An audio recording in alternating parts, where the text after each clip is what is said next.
జిల్లా Boduppal municipal corporation Devender Nagar కాలనీలో అన్యాయంగా తమ భూములను కబ్జా చేస్తూ బెదిరింపులకు గురిచేస్తున్నారని ఫేజ్ 3 ఫ్లాట్ ఓనర్స్ ఆరోపించారు. రిజిస్ట్రేషన్ అయిన పట్టా భూములను తమవి కావని అంటున్నారని ఫ్లాట్ ఓనర్స్ రాహుల్, యాకూబ్, మురళి, మల్లేష్లు చెప్పారు. తమ ఫ్లాట్లను కబ్జా చేయాలని చూస్తే ఊరుకునే ప్రసక్తే లేదని తీవ్రంగా ఖండించారు. రిజిస్ట్రేషన్ పట్టాలు ఉన్న తమ ఫ్లాట్లను కొంతమంది వ్యక్తులు లాక్కోవాలని ప్రయత్నం చేస్తున్నారని మండిపడ్డారు. తమపై అనేక రకాలుగా కక్షపూరిత చర్యలు చేస్తున్నారని, దీనిని సహించబోమని వెల్లడించారు. తమకు న్యాయం జరిగే వరకు పోరాడతామని, ఎవరొడ్డొచ్చినా తమ ప్లాట్లను వదిలే ప్రసక్తే లేదని స్పష్టం చేశారు.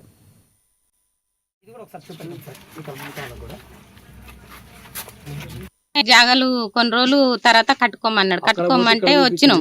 వస్తే బిస్కెట్ కంపెనీ అయినా కట్టనియలే. ఏంది సార్ మరి బిస్కెట్ కంపెనీ అయినా కట్టనిత్తలేడంటే, ఏం కాదు పో అమ్మ, ఏం కాదు, కట్టుకోపోరు అని 3 సార్లు తోలిండు. తోలినాక వచ్చినాం, బేస్మెంట్ కట్టినాం, కూలగొట్టిర్రు. కూలగొట్టినాక ఏంది సార్ ఇట్లా కూలగొడతారంటే, బిస్కెట్ కంపెనీ అయినా సపడే కూకుండు కానీ మళ్ళీ ఇప్పుడు వేరే కళాకారులను తోలుతాండు. రాపోలు సారే కొన్ని అమ్మింది ఆయనే, ఇప్పుడు వేరేటోళ్ళని తోలుతాండు. తోలి మరి కడతా అంటే కూలగొడతాండు. ఇట్లా మేము ఎన్నిసార్లు కట్టుకోవాలి? ఏడ తెచ్చి కట్టుకోవాలి? ఉన్న భూమి చెలక అమ్మి నీకే కట్టినాం, ఇక్కడ కొనుక్కున్నాం, బతకనికి వచ్చినాం.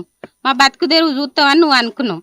నువ్వే మమ్మల్ని ఇట్లా అన్యాయం చేస్తావని మేము ఎప్పుడు అనుకోలేదు. ఒక్క జాగా 10 మందికి అమ్ముడు. ఇప్పుడు మమ్మల్ని అన్యాయం చేసినట్టే కదా. మా జాగా మాకు కావాలి. లాయర్ కు పెట్టిస్తా అన్నాడు, పెట్టించిండు ఆయనే. కోటేశ్వరరావు అని లాయరు 2 లక్షలు తీసుకుండు మా దగ్గర. ఆయన ఏందో బోర్డు ఒక కాగితం ఇచ్చిండు, అది నాటినాం. అది నాటితే కళాకారులు వచ్చి గుంజుకుపోయారు, ప్రెస్ వాళ్ళు వచ్చి కూలగొట్టిపోయారు. మరి ఏంది సార్ మా బోర్డు పోయింది కూలగొట్టిరంటే, ఏం కాదు కొన్ని నెల రోజులు ఆగి మళ్ళా కట్టుకో అని అన్నాడు. మళ్ళీ మేడానికి ఇస్తానని 25,000 తీసుకుండు. ఇవన్నీ తీసుకుంటాను కానీ మాకైతే న్యాయం చేస్తలేడు. ప్లాట్ నెంబర్ 478 లో మా నాన్నగారు రాపుల్ రావుల్ గారి దగ్గర పైసలు కట్టి ఈ ఫ్లాట్ ని కొనడం జరిగింది. అదే రాపుల్ రావుల్ గారు మళ్ళీ మొన్న రీసెంట్ గా వచ్చి మొన్న వచ్చి ఈ గుడిసె మేము కట్టుకున్న గుడిసెను తొలగించడం జరిగింది, తీసేయడం జరిగింది. షరీఫ్ అనే వ్యక్తితో వచ్చి తీసేయడం జరిగింది. ఆ షరీఫ్ అనే వ్యక్తి మా ఫ్లాట్ ని కబ్జా చేస్తున్నాడు. ఇక్కడికి వచ్చి ఈ ఫ్లాట్ రాపుల్ రావుల్ గారు నాకు అమ్మినారు, మీకు ఎక్కడ అమ్మిరు అని మాట్లాడడం జరిగింది. మా అక్క గర్భిణీ స్త్రీ, ఈమె మీద కూడా గడ్డపారలు ఇవన్నీ ఎత్తడం జరిగింది, దాడి చేస్తున్నాడు. రాపుల్ రావుల్ గారు గత 5 రోజుల క్రింద నాకు కాల్ చేసి బెదిరించడం జరిగింది.